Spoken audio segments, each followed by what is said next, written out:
নমস্কার শ্রোতা বন্ধুরা, আমি senior consultant orthopaedic surgeon doctor Nirmal Deb. আজকে আসুন একটা কমন জিনিসের উত্তর দিই। সেটা হচ্ছে পেশেন্ট অনেকজন জিজ্ঞেস করে, ডাক্তারবাবু আমি নি রিপ্লেসমেন্ট করলাম রোবোটিক সার্জারি বিশেষ করে, তাহলে আমাকে কতদিন বিছানায় শুয়ে থাকতে হবে? উত্তরটা হলো, ধরুন আপনাকে রোবোটিক নি রিপ্লেসমেন্ট করার পরে 24 ঘন্টা স্পাইনাল অ্যানাস্থেসিয়ার এফেক্টটা থাকে। 24 ঘন্টা পরেই আপনি দাঁড়াতে পারবেন, হাঁটতে পারবেন, ফিজিওথেরাপি যেগুলো দরকার প্রয়োজন, যেগুলো এক্সারসাইজ ব্যায়ামগুলো দরকার সব কিছু আপনি করতে পারবেন। 24 ঘন্টা আগে করতে বারণ করা হয়, কারণ হচ্ছে স্পাইনাল অ্যানাস্থেসিয়া এফেক্টসগুলো থাকে। হয়তো আপনি উঠলে কোনো মাথা হেডেক বা শরীর ব্যালেন্স হয়তো আপনি নাও পেতে পারেন। সেই জন্য আমরা 24 ঘন্টা যেই অ্যানাস্থেসিয়ার এফেক্টগুলো শেষ হয়ে যায় তখন আমরা বলি আপনি দাঁড়ান, হাঁটাচলাগুলো করুন, নিজের কাজকর্মগুলো করুন, আস্তে আস্তে শুরু করুন, যেমন দাঁত মাজা, দাঁড়িয়ে থেকে মুখ টুক ধোয়া, এসবগুলো কাজ, এবং হচ্ছে এক্সারসাইজগুলো স্টার্ট অফ করে দেওয়া।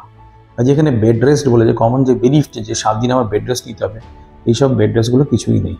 24 ঘন্টা পরেই আপনি অ্যাক্টিভ হয়ে মোটামুটি কাজকর্মগুলো টুকটাক যেগুলো হাঁটা চলা সব কিছু আপনি শুরু করে দিতে পারবেন এবং পেন ফ্রি ম্যানারে।